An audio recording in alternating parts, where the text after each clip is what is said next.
"Happy anniversary," he said, while sliding divorce papers across the candlelit table like they were a dessert menu.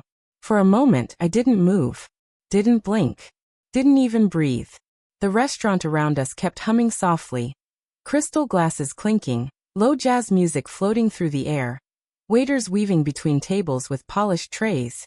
Everything stayed perfectly normal. Except my life, which had just been split into before and after. I looked down at the envelope he had placed beside my plate. Heavy cardstock. My name printed in bold, legal font through the window of the document sleeve.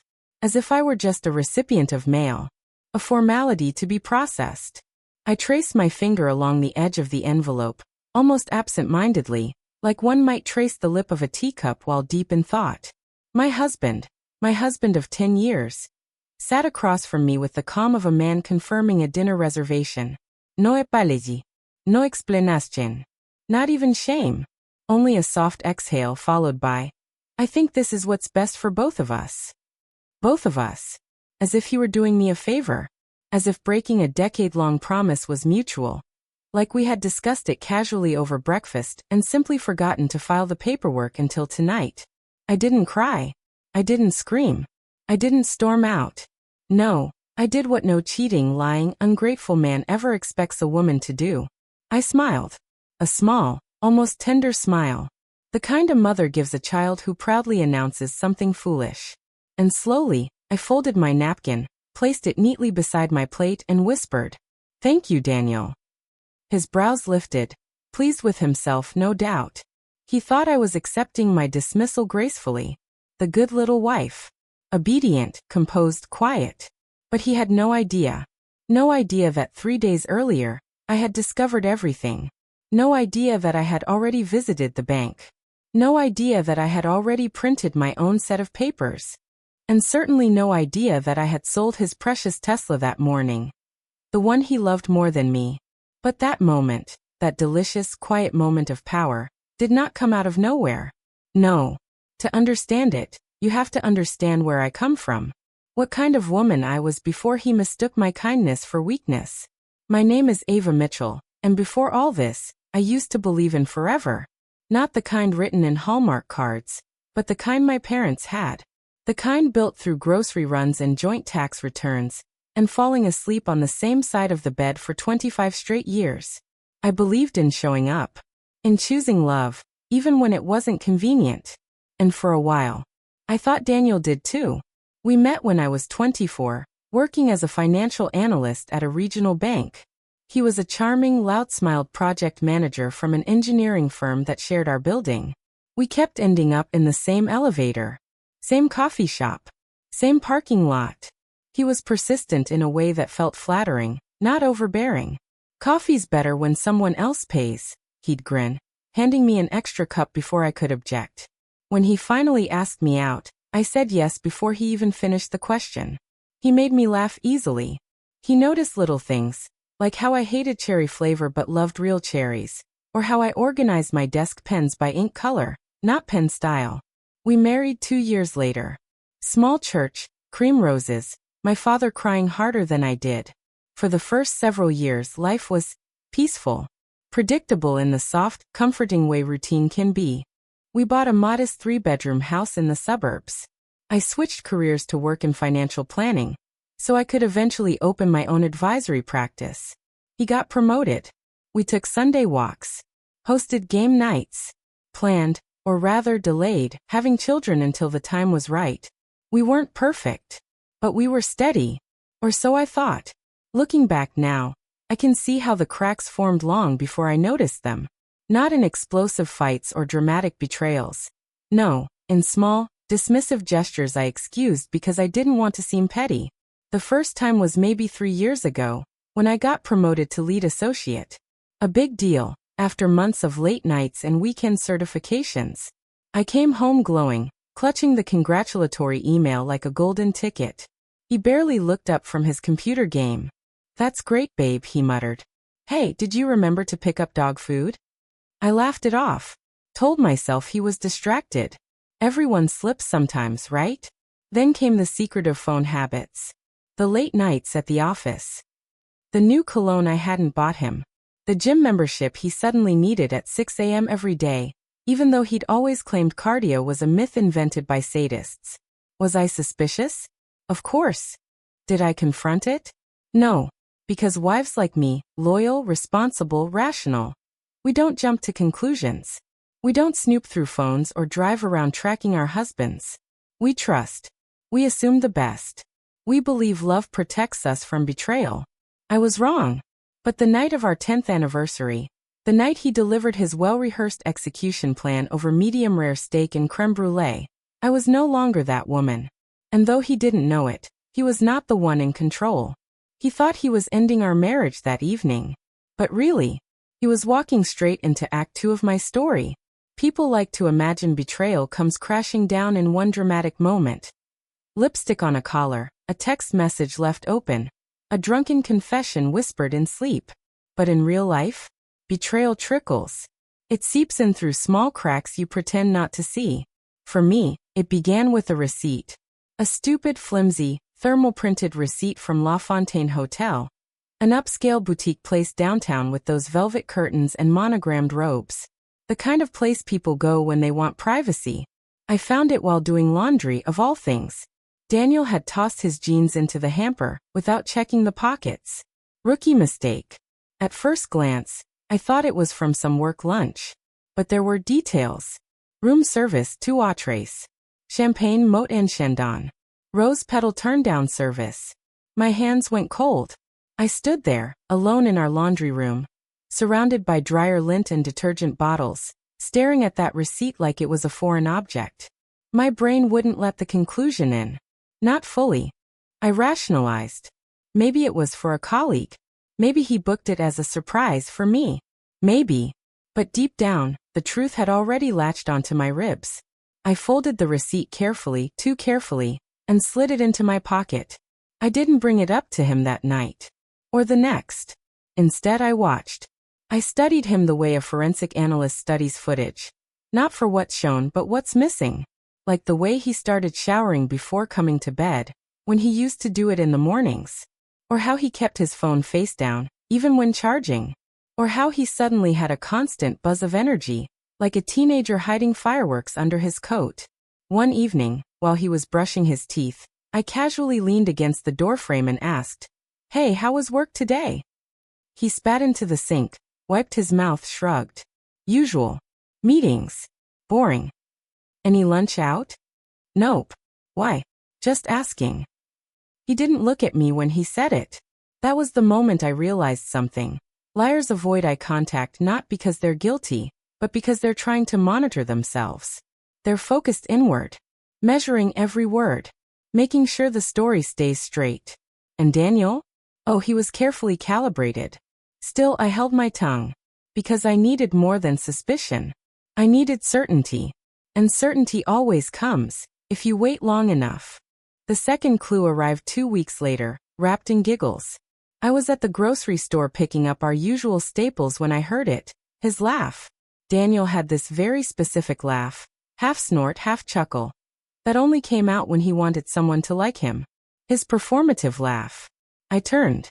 There he was. Not 20 feet away.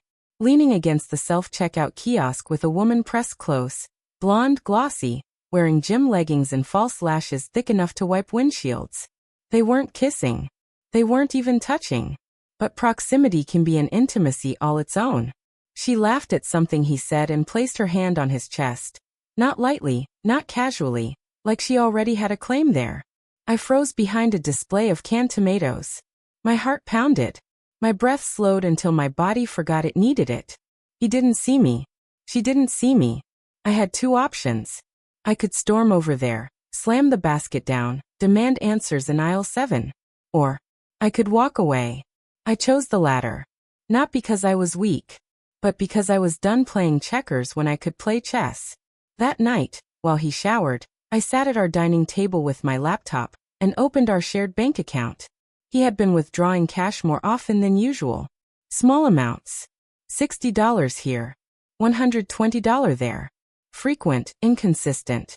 The kind of pattern people think won't be noticed. But I notice everything. Then I opened our joint savings. There had been a transfer. $8,000, moved quietly into his personal checking. That stung more than the blonde woman's hand on his chest. Cheating hurts the heart. Financial betrayal? That wounds the soul. Because infidelity asks, was I not enough? But financial betrayal asks, who did you think I was? Stupid. That night, I didn't confront him. I didn't sleep either. I sat at the kitchen island until 3 a.m., staring at our wedding photo. The one where he kissed my forehead while I giggled. I studied that younger version of myself, like I didn't recognize her. Did she know this was where she'd end up? Would she have married him anyway? Or would she have run?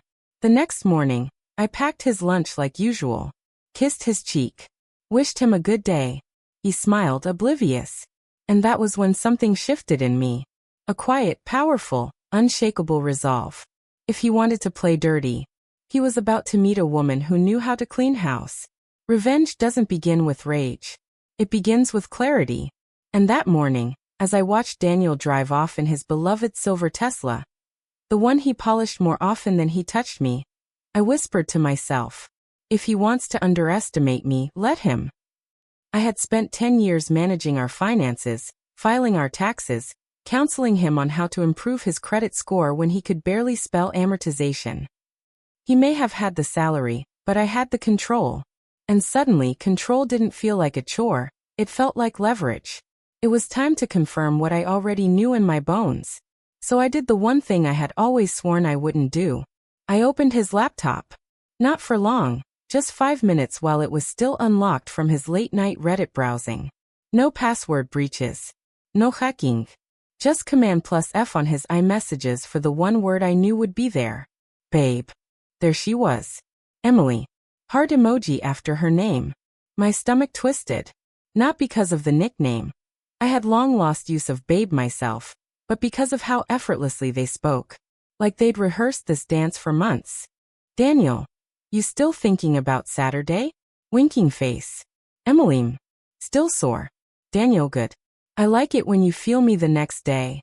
Emily. Stop or I'm gonna sneak to your office. My fingers trembled over the trackpad. My face flushed hot, not with sadness, with disgust. The messages scrolled like a bad soap opera. Cheap flirtations. Hotel plans. Jokes at my expense. Calling me monitor wife, because I was always watching the bills and the details. Monitor wife.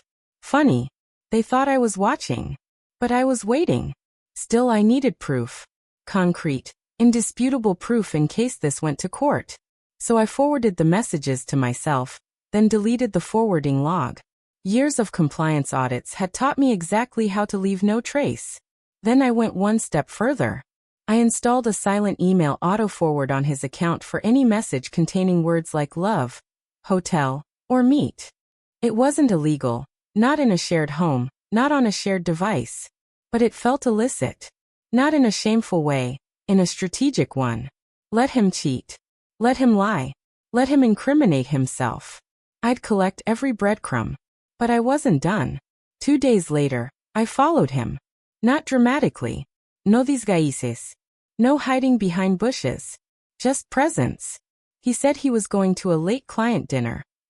I waited 10 minutes. Then I got in my car and drove. Sure enough, I watched his Tesla glide into, of all places, La Fontaine Hotel. Predictable man. Uncreative sinner. He stepped out in that navy blazer I bought him last Christmas. The one he said made him feel like a CEO. Truly fitting. CEOs are known for embezzlement. And her? She was waiting right outside the lobby door. Blonde. Smiling. Tossing her hair like a shampoo commercial. He cupped her cheek. She beamed. He kissed her forehead. The same way he used to kiss mine. I didn't cry. A strange calm settled over me. Because in that moment the grief died. And the plan was born. Now when some women find their husbands cheating, they burn clothes.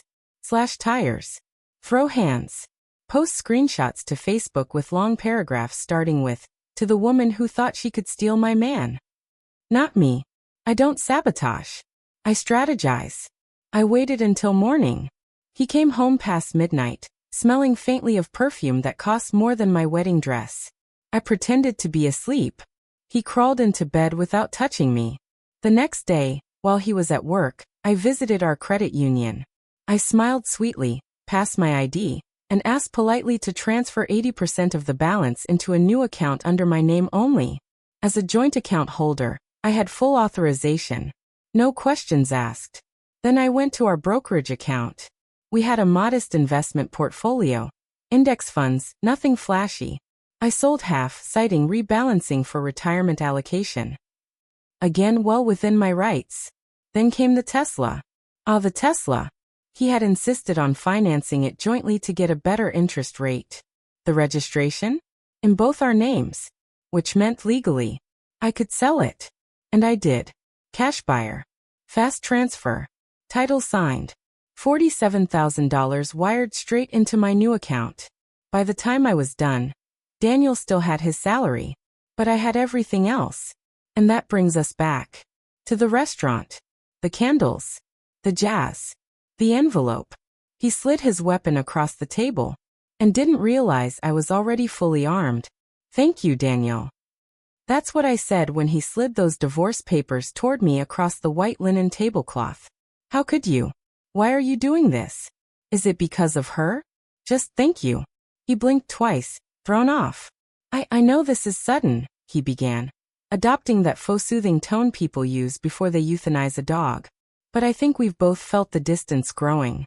It's better to end things amicably. Amicably. A word men love to use when they've already made a mess, but don't want to mop it up. I nodded slowly, as though considering his generosity. You're right, I said softly. We should keep things clean. Civil, mature. Relief washed over his face. He leaned back in his chair, confident. Victorious. He believed he had crafted the perfect exit. Emotionally detached, legally prepared, financially stable. He believed I would walk away with whatever he allowed me to keep. Oh, Daniel. He didn't know I had come to dinner with my own envelope neatly tucked in my handbag. But I didn't reveal it yet. Not immediately. Because revenge, when served, should be savored, not spilled. I lifted his divorce document casually, flipping through the pages like I was scanning a brunch menu. Terms look fair, I said, tracing one line with my finger. You're proposing we each retain our personal assets and split joint accounts 50-50. He nodded eagerly. Yes. It's simple that way. I've already hired a mediator. No need to fight. No need to fight, I repeated, smiling. Then I gently pushed the papers aside and folded my hands. Quick question, though. His fork paused midway to his mouth. I tilted my head as if puzzled. Which joint accounts are you referring to? He squinted, confused. What do you mean? Well, I said pleasantly. As of yesterday afternoon, we don't have any. Silence. The kind of silence where even the restaurant seemed to pause in anticipation. He frowned. What? I leaned forward slightly. Calm. Gentle. Deadly. I moved them. His jaw twitched. What do you mean you moved them? Transferred. I clarified. 80% of everything. Into an account solely under my name. His complexion shifted. From confident bronze to ashy gray. You can't just. I already did. He blinked. Opened his mouth. Closed it again. And the Tesla? I added casually, taking a sip of my champagne. Sold. That one landed like a punch. He actually flinched backward. His voice rose, just a notch. You sold my car? Our car. I corrected. Joint asset. Joint title. Legal sale. A bead of sweat formed at his temple. Good. For a moment he just stared at me. Processing. His brain, accustomed to perceiving me as docile, obedient, predictable, was struggling to compute the reality before him. A woman not devastated, but prepared. I let him swim in that confusion before placing my envelope on the table. He eyed it like it might bite him. What's that? My divorce terms, I said kindly. Dated 3 days ago. Before yours. His hand hovered over it, shaky. You knew. I tilted my head. Oh honey. I gave him the smile a parent gives a toddler who thinks they've successfully hidden behind a curtain, while their feet stick out. I knew everything. He didn't speak for a long moment. His throat bobbed, swallowing whatever pride he had left. Finally he managed, So what now? You want to punish me? I let out a light laugh. Oh no, Daniel. Punishment implies anger. I'm past that. I leaned back in my chair, completely relaxed. I'm just making sure I'm compensated appropriately for services rendered. Services, he echoed blankly. Yes, I said. 10 years of emotional labor. Scheduling your doctor appointments. Filing your taxes.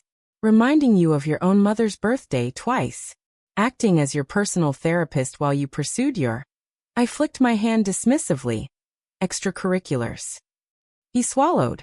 I reached for my clutch, pulled out a pen and clicked it. Now, I said pleasantly. Shall we sign yours? Or mine? His composure cracked. Not loudly. Not dramatically. Just visibly. His shoulders sagged. His lips pressed tight. His eyes flickered with something new. Not guilt, not even regret. Respect. For the first time in years he was seeing me, not as furniture, not as caretaker, but as an equal adversary. Good. He picked up my envelope with slow, reverent hands. Opened it. Read. His eyebrows shot up at Clause 3. The one that required him to vacate the house within 30 days and continue covering the mortgage until further settlement. Clause 5 made him choke. No contact with extramarital partners, within 50 feet of any shared property until final division. Finally, he exhaled, closed the folder, and looked at me. You really planned this? I smiled softly. No, Daniel. You did. Because if he had simply come to me, talked to me, ended things like a man rather than a coward, I might have let him go gently. But he chose deceit. So I chose strategy. The waiter approached cautiously, sensing the tension. Would you like dessert? I didn't break eye contact with Daniel. Yes, I said sweetly. Crème brûlée. 2 spoons. Daniel stayed silent. He knew better than to refuse. We didn't finish the crème brûlée. Daniel barely touched his spoon. His hand trembled too much. I savored mine slowly, bit by bit. Caramelized sugar cracking under the back of my spoon like thin ice, sweet, delicate, and irreversible. Much like the illusion of our marriage. When we finally stood to leave, he didn't try to walk beside me. He followed, like a shadow trying to remember how to be solid. The next week was quiet. Too quiet. He didn't yell, didn't beg, didn't apologize. Instead, he lingered, hovering in doorways, sitting across from me in silence while drinking his morning coffee, opening his mouth like he wanted to speak, then deciding against it. Opening his mouth like he wanted to speak, then deciding against it. It wasn't remorse. It was a calculation. He was trying to figure out just how much damage control he could do. He didn't yet understand. Damage control only works when the dam hasn't already broken. 2 weeks later, his sister threw her annual family barbecue. We went separately. He arrived first. I could tell, because the moment I walked into the backyard, I felt eyes flick toward me, soft, pitying, curious. Someone had told them. Probably him. Good. Let him push his narrative. I was ready with mine. His mother, Linda, approached me first. A woman who had once called me the best thing that ever happened to my son. She hugged me, warmly, longer than usual. Then she whispered. He told us about the divorce. He said you blindsided him. Blindsided? Of course he did. I pulled back gently and met her eyes. Linda, I would never blindside anyone. Especially not family. Her brow furrowed. So it's not true? I didn't answer with words. I simply reached into my purse and handed her printed screenshots. Not of the worst messages. Just enough. Just enough to paint the story accurately. A faithful wife, betrayed without warning. She read silently. Her lips parted, then pressed shut. Her eyes filled, not with tears but with anger. She didn't say another word. She just turned, walked straight across the lawn, and found Daniel. The silence that fell over the yard was heavy, like humidity before a summer storm. I watched from a distance as she spoke to him, low, but fierce. Her fingers stabbing toward the printed pages still in her hand. His face crumpled, not from shame, but from the humiliation of losing control of the story. And then, she slapped him. Not hard enough to injure. Just loud enough for everyone to hear. Conversations froze mid-sentence. Grill tongs hovered midair. Someone's kid dropped their juice pouch. No one intervened. Because cheating is private sin. Until it becomes public spectacle. He didn't look at me after that. Didn't speak to me. Didn't try to follow when I walked away with 3 different relatives gripping my arm in solidarity. Suddenly, I wasn't just Ava, the quiet wife. I was Ava, the wronged woman. The one who stayed composed. The one who stayed fair. The one who fought clean while he rolled in mud. But the public consequence didn't end with family. No. Because there was someone else who needed to know the truth. Emily. The other woman. She likely thought she'd won. That his divorce papers were proof of her victory. I couldn't leave her in that delusion. Not because I wanted to shame her. But because I wanted her to understand. You did not steal a man. You inherited a problem. I didn't call her. I didn't text her. I emailed her. With one attachment. Daniel's signed divorce agreement. Specifically highlighting the clause that prevented him from bringing her near any shared asset, including our home, until further settlement. The subject line simply read, "Just so expectations are managed." She didn't respond. But I knew she read it. How? Because 2 hours later, Daniel called me. Not to apologize. Not to reconcile. But to hiss. "Did you seriously send her legal documents?" I paused for dramatic seasoning. Then replied, tender as honey. "Consider it onboarding paperwork." He hung up. And just like that. There was no more pretending. No more quietly negotiated image. No more illusion of a mutual breakup. There was truth. Plain. Simple. Public. But exposure wasn't victory. Exposure was just airing out the battlefield. The true victory would be walking off it whole. The day Daniel officially moved out, the house felt lighter. Not happier. Not yet. Just unburdened. Like someone had opened all the windows after a long winter, and let the stale air finally escape. He didn't look at me when he carried out the last of his things. Not even when he took the framed college football jersey I had once spent a month secretly saving to surprise him with. He paused at the doorway. For a moment, I thought he might say thank you, or sorry, or anything resembling closure. Instead, he muttered, "You didn't have to do all of this." I looked at him steadily. "Yes," I said. "I did." Because loving someone doesn't mean letting them walk all over you. Sometimes love means closing the door gently, but firmly. When he drove away, I didn't cry. I didn't collapse dramatically onto the couch. I didn't open a bottle of wine and blast breakup songs. No. I walked to the bedroom. Stripped the bed. Every sheet. Every pillowcase. Even the duvet cover. I tossed them all into the laundry with the hottest cycle possible. Like I was burning away ghosts with steam instead of fire. Then I showered. Not to wash away him. To welcome back myself. Healing is not loud. It's not inspirational. It's not a before and after montage set to uplifting music. Healing is washing dishes while humming again without realizing it. Turning on the bedside lamp and reading late into the night without worrying when someone else will come home. Rearranging furniture just because you like it better that way. Sitting at your own dining table and realizing, for the first time in years, you're not lonely. You're at peace. I won't lie and say there weren't nights I felt angry, bitter, confused. There were. But every time the bitterness tried to take root, I reminded myself of this. I did not lose a husband. I removed a liability. And liabilities don't get memorials. They get archived. I focused on building. Not revenge. Not rebound. Rebuilding. Financially, I was safer than I had been even during the marriage. My savings were solid. The mortgage was accounted for. I refinanced the house fully in my name 3 months later. Emotionally, I made space slowly. I joined a Saturday yoga class. Started hosting quiet game nights with friends. Let my sister talk me into trying pottery, a disaster, by the way. Every bowl I made looked like it had been stepped on by a disappointed elephant. But I laughed. For the first time in years. I laughed without checking if someone else found it annoying. 6 months in, I woke up one morning, brewed a cup of coffee, sat by the window, and realized something monumental. I hadn't thought about him once in 3 whole days. Just like that. The last piece of him evaporated. Not with fireworks. With quiet indifference. And I knew. I was healed. Not because time had passed.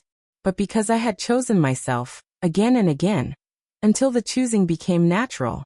Now people always ask, would you ever take him back if he begged? If he changed? If he apologized? My answer is simple. I don't accept returns on items I've already upgraded from. Which leads me here. To you. Because as much as this story is about betrayal, it is more so about awakening. The moment a woman realizes, I was never powerless, I was patient. So if you're listening to this right now, maybe while folding laundry late at night, or sitting alone in your car pretending you're just taking a moment, this is for you. Maybe you've been made to feel small in your own home. Maybe you've been giving and giving while someone else takes and takes. Maybe you've been waiting for an apology that will never come. Or maybe you haven't even admitted, not out loud, maybe not even in your own mind, that something isn't right. If that's you, listen closely. You are not crazy. You are not dramatic. You are not selfish. You are tired. And tired women don't need to try harder. They need to wake up. I don't tell this story so you'll clap for me. I tell it because one day, when you finally choose yourself, whether loudly with fireworks or quietly with a key turning in a lock, I want you to remember this truth. Walking away from someone who never valued you is not loss. It is recovery. And if nobody's told you this in a long time, or ever, you deserve to be chosen. Not eventually. Not when they're ready. Not after they grow up. Now. And if no one else is brave enough to do it, choose yourself. Thank you for listening.